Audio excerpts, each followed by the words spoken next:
you were saying you were tapped by General Macapas. Why were you tapped by General Macapas? Do you have any extraordinary powers, skills? Bakit ikaw? Like what I said, Your Honor, thank you for that question. It is because only they are very aware of my friendship with the mayor. This is not Miss Universe, Miss Mary Ann Maslog. This is not Miss Universe. They can go straight to Mayor Kalugay. If they feel that he is a trustworthy public official, they can go straight to him.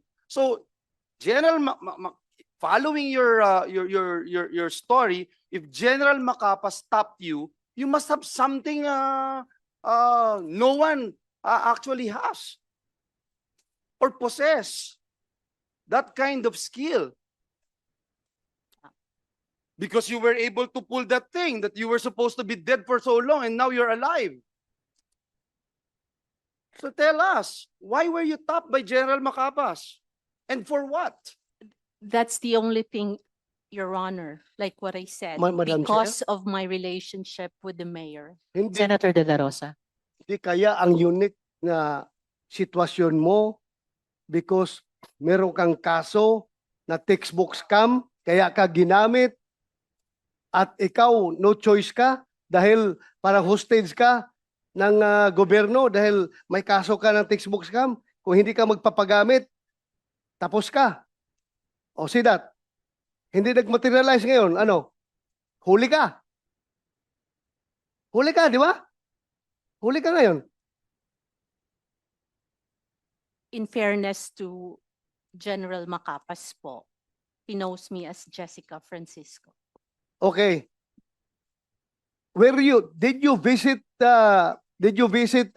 Alice Go doon sa detention niya sa dito muna. Senator De La Rosa, if I may, backtrack ng konti. Backtrack ko. Apo. Paano kayo nag-usap ni Guo Huaping sa Indonesia? Video call ba yon? O sino nag-arrange nun? Paano kayo nag-usap? Your Honor, I went to Indonesia 2 times. The first time po kasi was there was a talk that Alice is ready to surrender. Okay. So Kaya ano po- pakialam mo dun? Punta ka Indonesia para kausapin si Alice Go. Hindi talaga, ano pa talaga pakialam mo dun?